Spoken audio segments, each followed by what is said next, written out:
Hello, good evening. We are here for the next healing session. We did the throat chakra last. Now we are going to the third eye chakra. So if you've been following along, we are on the last two. We're going to wrap this up because we're heading into something that I feel called to do this year, another level of healing. And so these are the last two lessons for this call to healing that I've been doing, moving through each chakra one by one to examine what it is, how we can understand it better, how we can heal it if it does need healing, how we're experiencing these different parts of our chakra system and the importance of them, right? Energy. There is nothing without energy. Energy is everything. And that's why the chakras are so important, because it helps us to understand our existence in a whole different way. Like, we know what we know, but what about what we don't know? For many of us, chakras is a new area of understanding to delve in.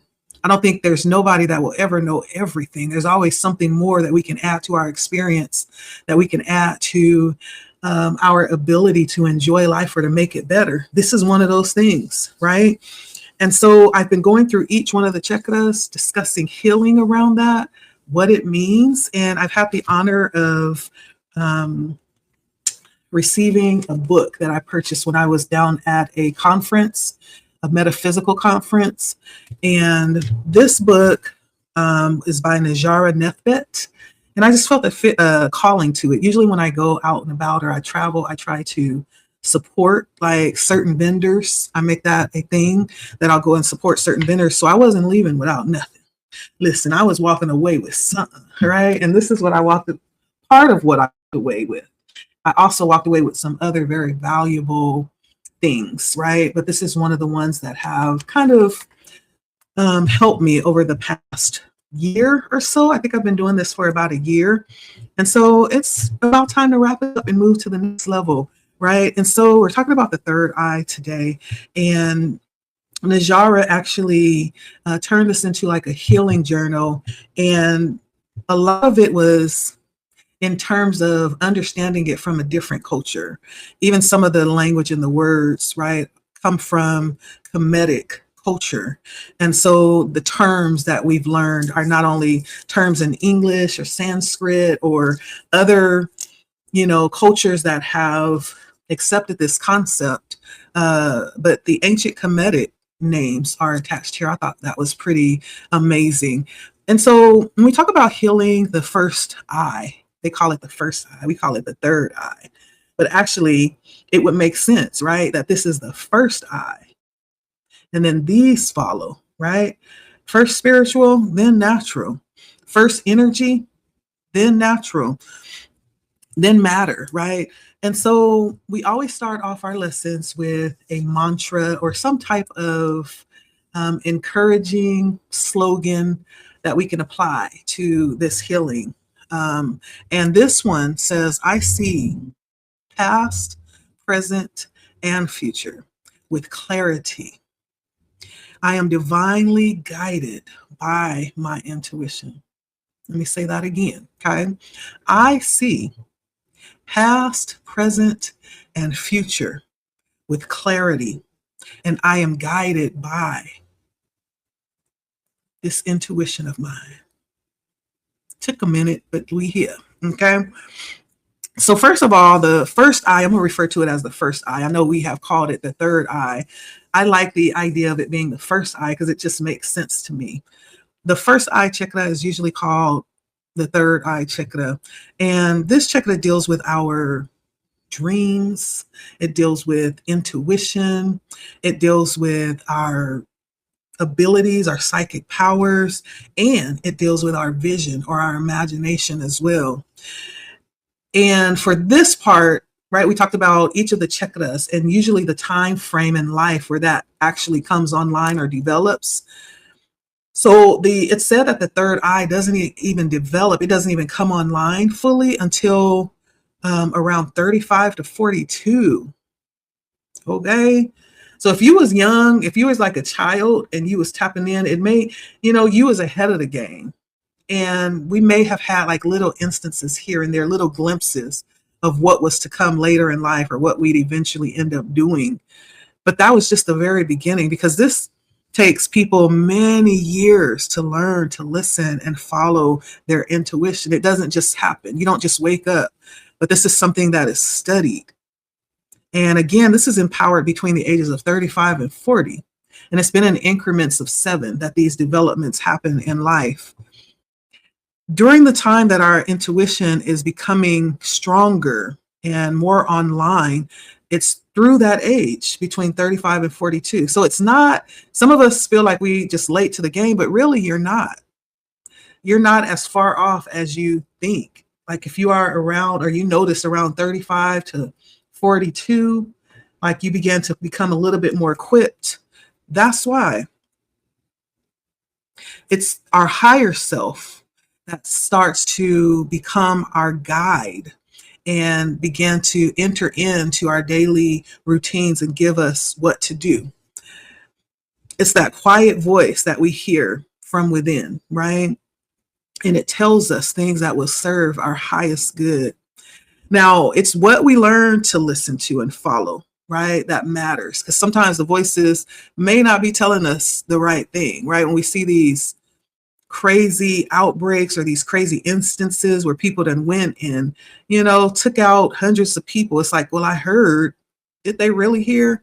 And who are they listening to? Like, when we learn to listen and follow our intuition, it's always guiding us towards our highest good. It's always telling us what is best for us to do. And if it's not, then we have to question whether or not that's really our intuition.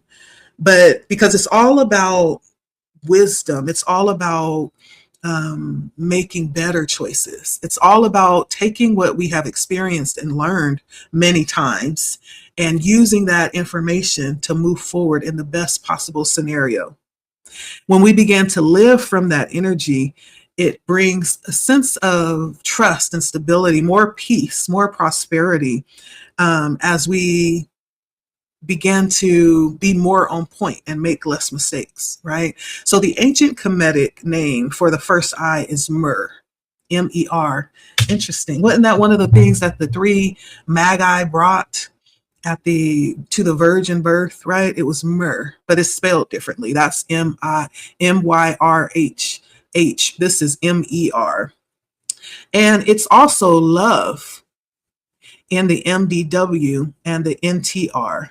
So when we use our intuition, we demonstrate divine love. Let me say that again.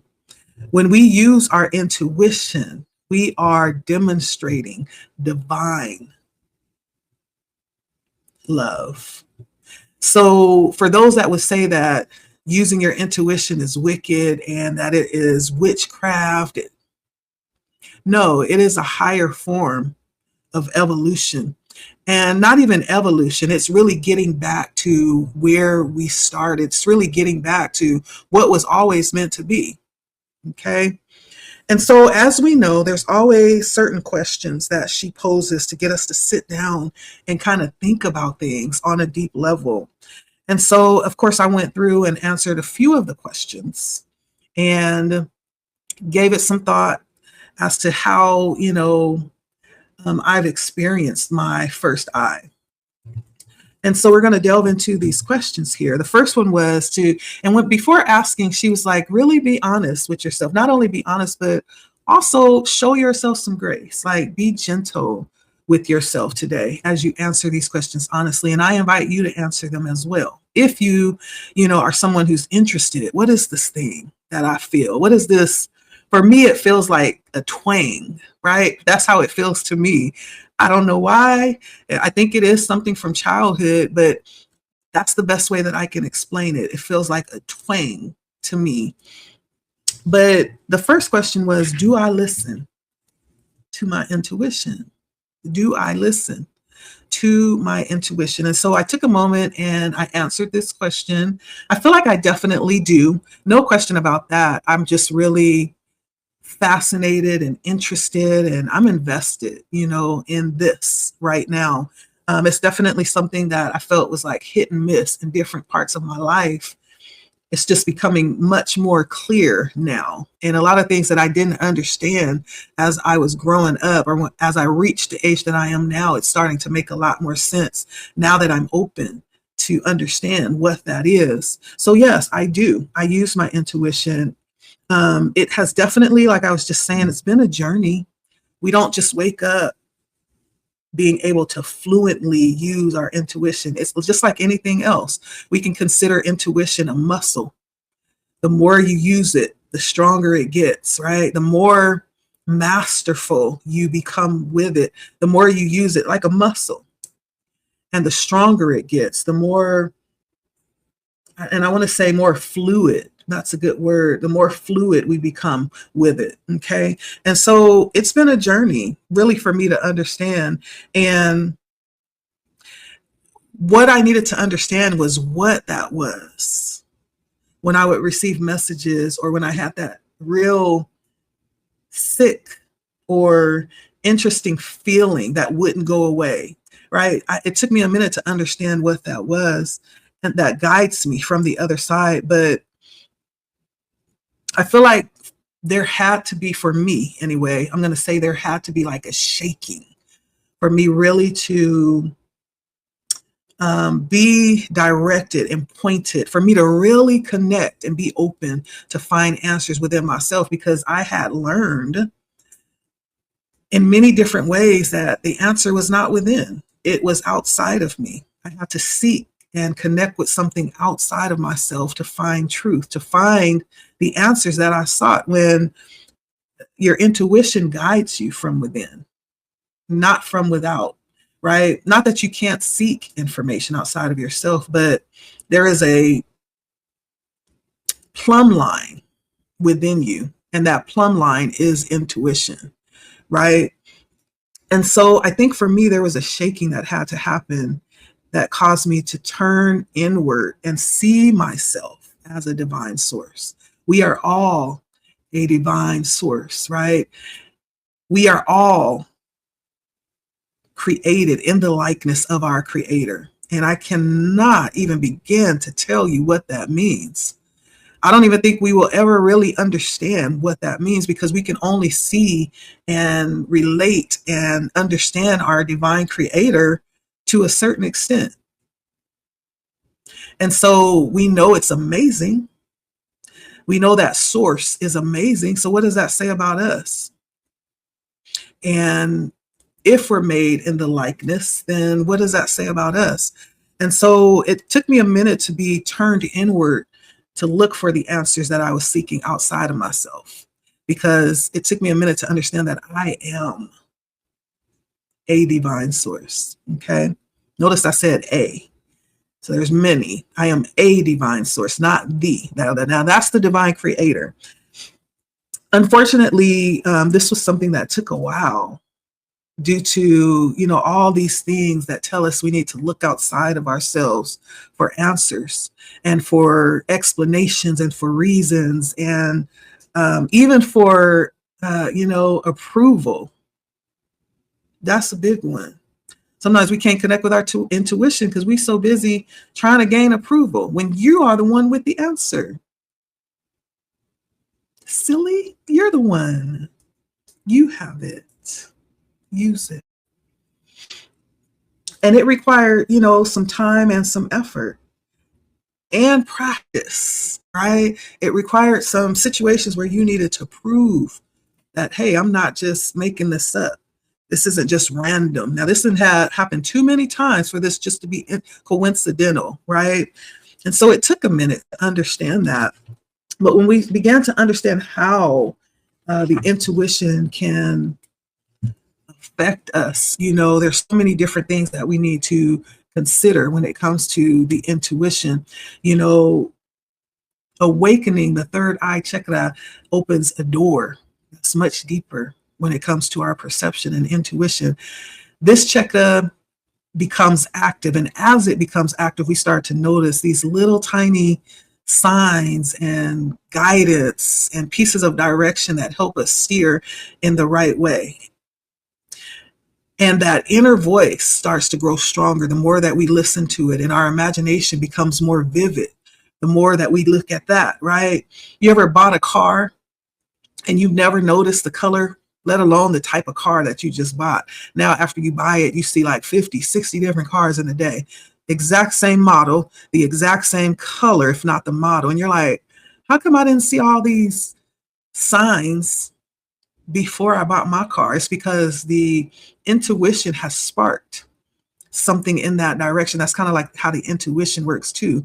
Once you hone in on it or acknowledge it and realize it, it grows stronger and becomes more vivid. We notice it, our vision sharpens, and our dreams become easier to remember, and we see more too. And so when we talk about this simple thing that we call the first eye, it's something you can do, something as simple as grounding your forehead to the earth to activate it, or start doing meditations, or start tapping into your creative energy, like drawing and painting, or engaging in creative activities like moving and dancing, like allowing that intuitive energy. That's all intuitive energy that's flowing. You could also do things to spark the intuition, like keeping a dream journal to tap into that energy, or practicing visualizations. Those are powerful ways to keep this chakra energized. When we talk about the colors are indigo and purple. And I was thinking of a stone that would be good to demonstrate. Amethyst is actually really good for the third eye. Those are things that we can do to stimulate the intuition. We could even, get into colors, like paint your walls purple.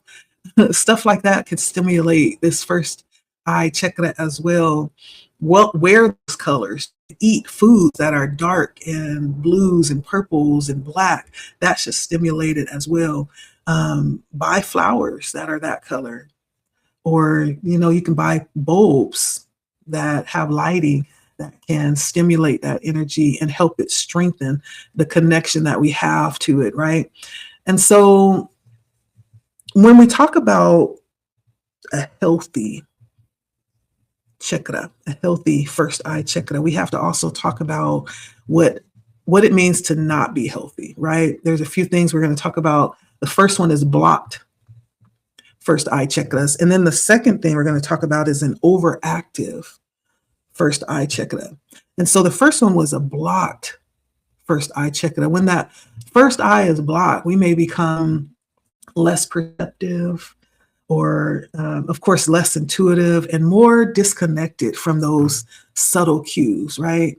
We won't see all the cars that are the same model as ours, or all of the cars that's the same color. We're not tuned in. We don't see those things.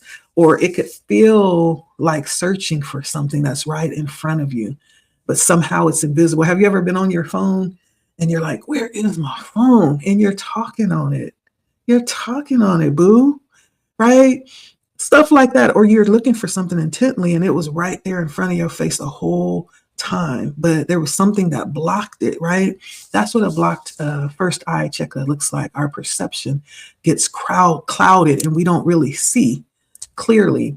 Someone with a blocked first eye chakra would miss hints or overlook specific details, or just kind of seem checked out, right? And so how that could affect us physically, it could show up as migraines, headaches, lots of sinus issues, or congestion. I don't know why I'm thinking of mucus, Dr. Sabi, mucus. But it could also show up as having like visual problems. Like all of a sudden you have like a sudden case of nearsightedness, or your vision gets blurry, or you develop night blindness, right? These are temporary things, right? And so this could be an indication that there's something happening with the first eye chakra. Emotionally, this could show up as, not being able to visualize or imagine, having a difficult time even seeing past the current moment, not being able to envision the future, or having a literal, like black and white, mindset. There's no gray. There's no in between. It's either this or it's this. That can actually be an emotional sign that the first eye is blocked. Having trouble remembering the dreams, right? And this is a big one. And sometimes we can get this one confused because I, and many of us, we don't really have an issue remembering. It's just that if you don't wake up and write immediately when you wake up, other things will take precedence over that memory.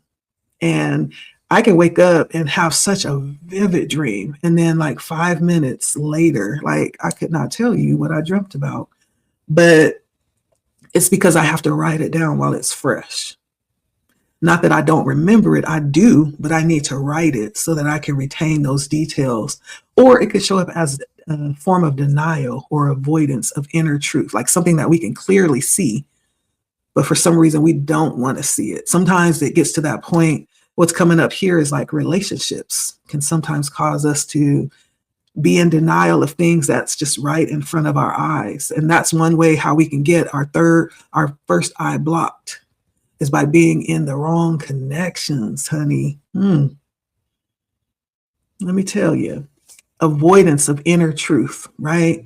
Things that staring you dead in the face, but you will argue people down about what's not true and what's, but anyway. So in order to heal this condition with a blocked third eye, we can focus on things like strengthening our visualization and our inner awareness. And this could be like what I mentioned earlier: writing, journaling, drawing, painting, imagining places and scenarios, real or, fantastical, real or fantasy. Eating the right foods, eating grapes, eggplant, plums, red cabbage, things that have a lot of color in them. These are the things that will support this chakra. You can also explore certain exercises that tap us into our sensual energies, like blindfolding ourselves and then operating for a minute without sight, causing us to have to depend on other senses to operate. That will heighten our perception as well. Getting a head massage. Oh, I need one right now. Getting a face massage. These are things that will help with blocked first eye chakra. We could spend time in a room full of steam, or of course, reciting mantras, right? Be gentle with yourself. But the mantra today was, I see the past, present, and the future so clearly, so clearly. And I am divinely guided by my intuition. Reciting mantras, right? There are also some musical mantras that you can recite too. I know there are some with the chakras. Each of the chakras have a sound. Ah, om, all these different mantras that we can do to tap into. Actually, I think I have one that you can go over and take a look at. If you look in my library in the chakra section, there is a meditation in there that has the that has the mantra, the sound, and the note, right? That's going to help open up that part if you are experiencing a blocked chakra, okay? Now, that's not to say that if you have a headache, you have a blocked chakra, or if you have bad sinuses, you have a blocked, first eye chakra. That's not what I'm saying. Use wisdom here and ask. I'm going to say that. Ask for guidance and direction, okay? We're all learning here. Now, to the other end of that extreme, we have blocked chakra, which is not being able to really use what you have because there's so many other things going on that's taking over. The other opposite end of that is an overactive first eye chakra, which is the opposite. This creates too much. We're too dependent on it, too much interactivity.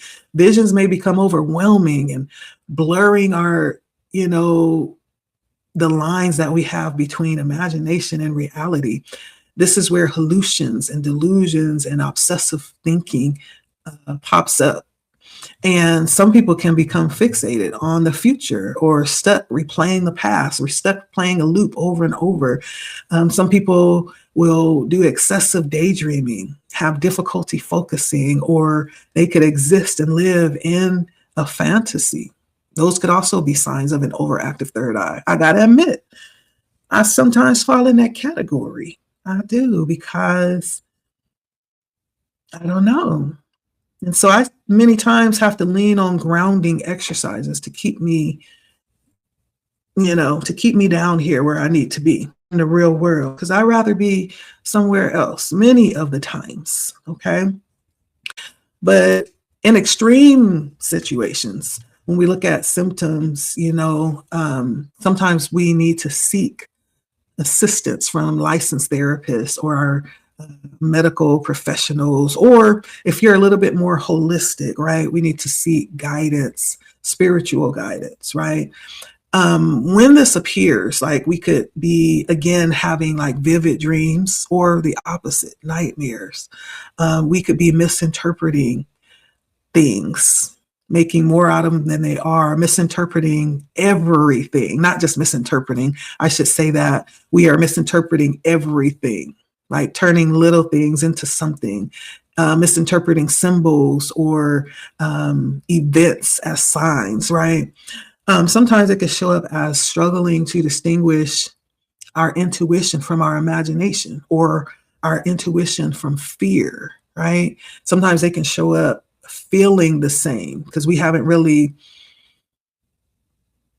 tapped in and honed in. Like, it's the difference between running and walking, right? But because we do it so much, we absolutely know the difference. And so sometimes we can struggle with that and not know the difference because we don't really have a lot of experience with the intuition. It could also show up as experiencing visual disturbances, or what they call migraine auras. That's the concept, ain't it? Migraine auras. Does that mean that your whole body aches, or just certain parts of the body? Maybe just right here. Migraine auras. Interesting. Anywho, this might cause for us to have to seek help, and that's okay. There's nothing wrong with going and finding somebody that knows more about what's going on than you. Listen, that's why they many times have crossed our path. Maybe they have something that they can share. Okay. Be open with the options and, the perceptions of how we're seeing things. Sometimes it's an opportunity. And if we're not in the right mindset, we don't see it that way. But when the third eye becomes too active, grounding becomes essential, honey. Come on back home. It becomes essential. And this often happens. It happened to me, right, early in my spiritual awakening. And the intuition heightens very fast sometimes, faster than the mind is able to integrate, right? And that can be, it could be hard, right? Overthinking takes over. Sometimes our daily life gets shuffled to the back and harder to manage. Sometimes it becomes difficult to understand the difference between reality and, just something that we are making up. And so to rebalance an overactive first eye chakra, it's going to help to work through the chakras, downward through the chakras, especially the root chakra, right? To establish that level of grounding and stability that we need. One of the things that I love that absolutely will do it every time is yoga. Yoga, nature. There's other amazing grounding practices that can help bring the awareness back into the body and reconnect you with the physical world. And so that was just a couple of them. There was a couple of other questions that I answered as well. The next one was, she asked about a time when you used your intuition and things worked out in your favor. And so I got to thinking, this one took a minute, and I was like, yeah. So my mom is no longer with us. Of course, she passed at a fairly, not young, but she passed, and it was unexpected. I'll say that. And there was about I want to say 3 or 4, maybe less than that, 3 or 4 year period where I had a premonition And I was just minding my business. And I happened to be in manicuring school at this time. And I was just going about my business normally and hanging out. I had a couple of friends that, I was really close to in school. And we was just hanging out one day and something just hit me. Like, have you ever been punched in the stomach? It's like, boom. And you'd be like, oh, something hit me like that, like right in the middle of me having a good day. And with it came a message. She's not going to live much longer. And I was like, what? Who are you talking about? What are you talking about? Your mom. She's not going to live much longer. And I was like, what? Now, let me explain to you my relationship with my mom. It's always been really difficult. Now I understand it as I look back. A lot of things that were swept under the rug and wasn't really shared, I didn't know. But now as I look back, I guess it's understandable, and I've come to terms with it and it's good. But we ain't always had a good, for some reason, I don't know. We've not always, and I don't know if it was something that stirred her. I don't know what it was. I understand now that it wasn't me, right? But there was something about me that would always trigger her. And I was just being me, and so it made things rough, especially when I got old enough to make my own decisions and think for myself. We would get into it a lot, and none of it had anything to do with me, right? None of it. And I don't say that in a way of like, oh, I'm not the problem. No, it really didn't. But I understand it now. And so it was rough. It was rough when I, didn't feel like my mom was my mom. Like, I don't know what it was. I just know it wasn't me.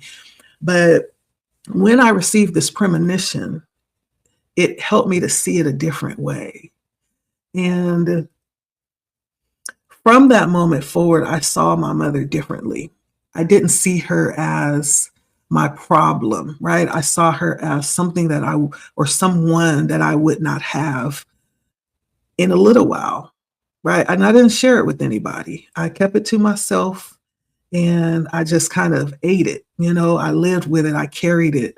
I didn't even tell my sister. And me and my sister be like this, okay? And I didn't even tell her. But again, I didn't really understand the magnitude of what that was. And so long story short, like that totally destroyed my day. I'm sitting here boo-hooing in the middle of the day, everybody else having fun doing nails. And I'm like, they're like, what is wrong with you? You can't tell nobody this kind of stuff. So they probably thought I was being abused at home or just, I don't know what they thought, but they had no idea why, but that allowed me, that was an amazing experience that I had. And that gave me an opportunity to really make peace with her. And from that moment forward, I treated her as someone that I would no longer have in a little while. And because I understood that, I didn't offer the opportunity to fall out with me. Like I became very forgiving, very attentive to her.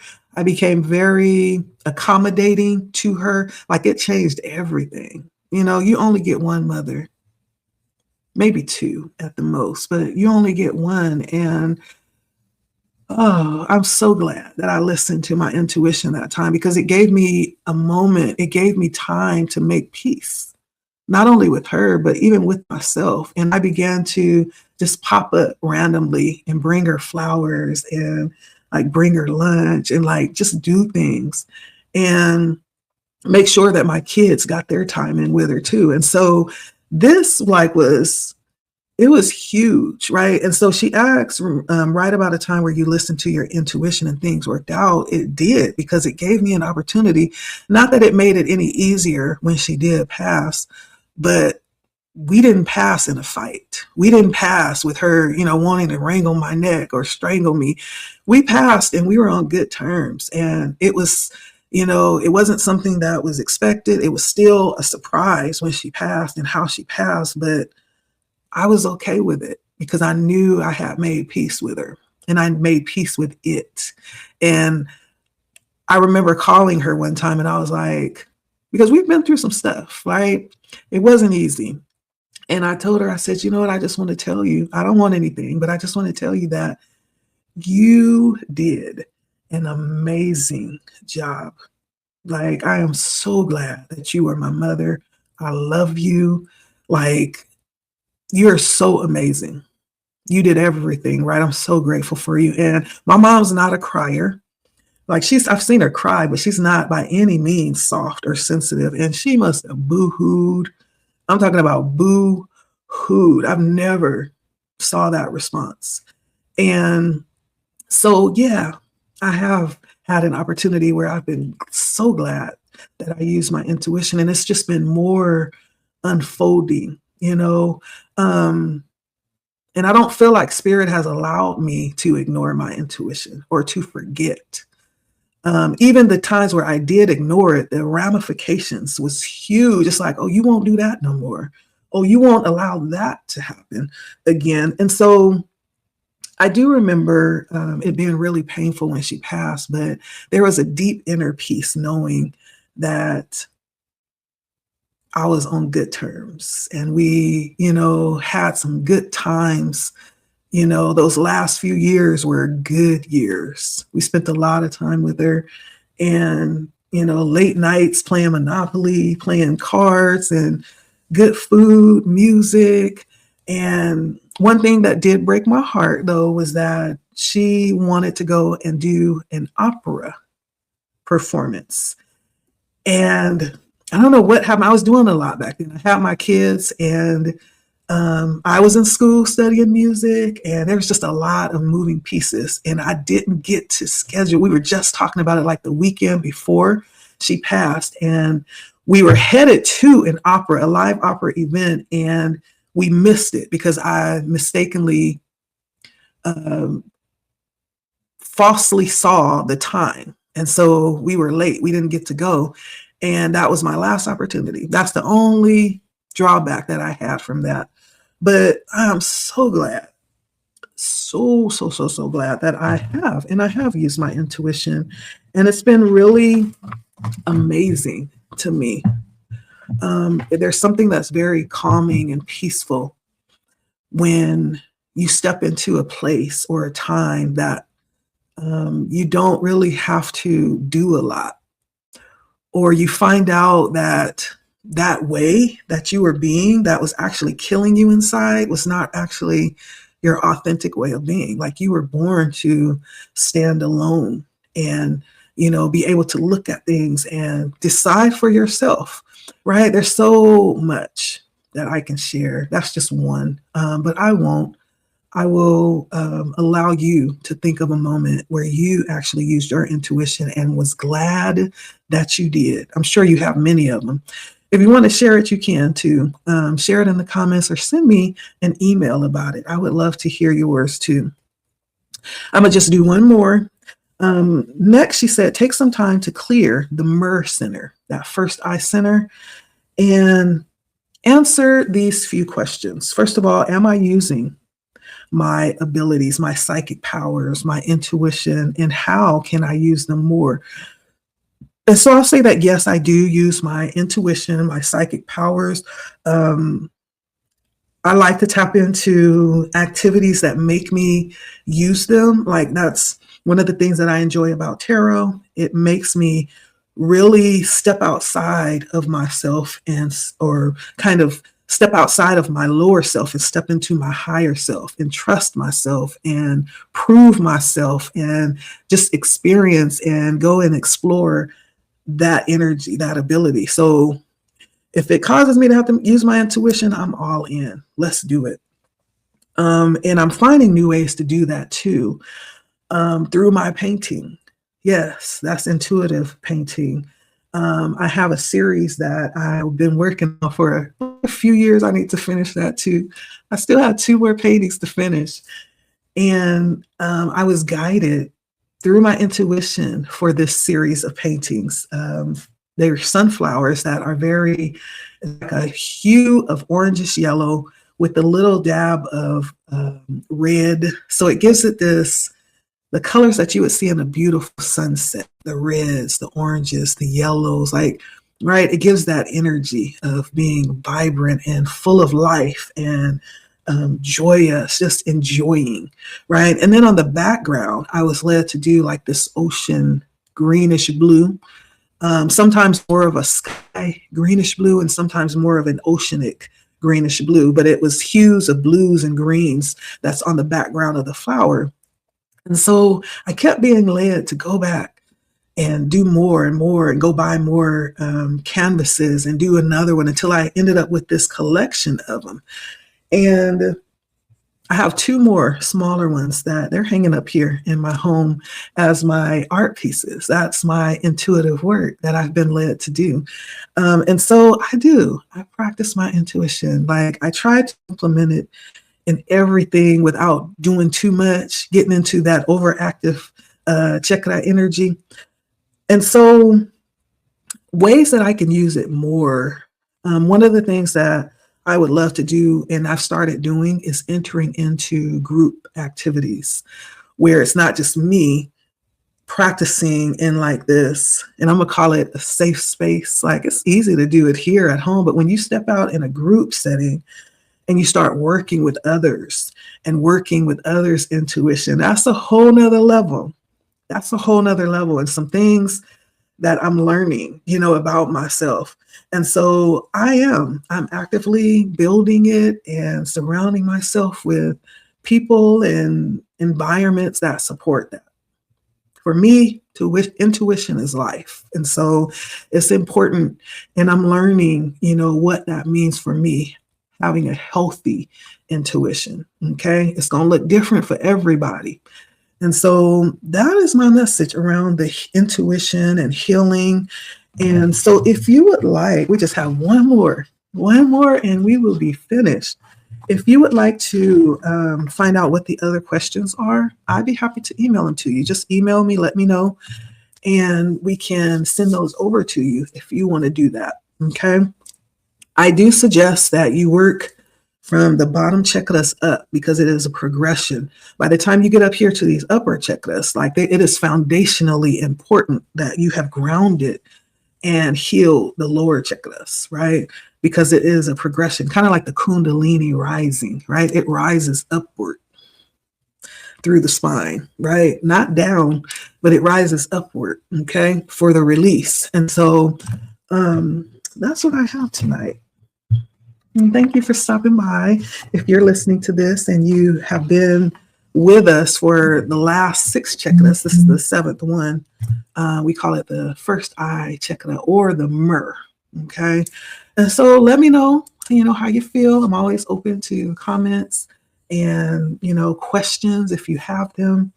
And so, yeah, thank you for stopping by. I'm going to end it there, and I will see you shortly to wrap all this up with the basic 7th chakra. Did I say? So this was the 6th chakra, not the 7th. I think I just called it the 7th, but we have the 7th chakra up here. And there is an expanded chakra system. So we're going to have to tap into that too. That may be in a bit though, because I have something else coming right after this, but we will be back shortly with the crown chakra, the 7th chakra. Okay. So thank you for stopping by. Let me know you're watching. If I know you personally, just put a wave in the chat. I'd appreciate it. All right, you guys. Thank you so much for stopping by. This means the world to me. Healing is my world. Okay. So we'll see you next time. Okay. Bye.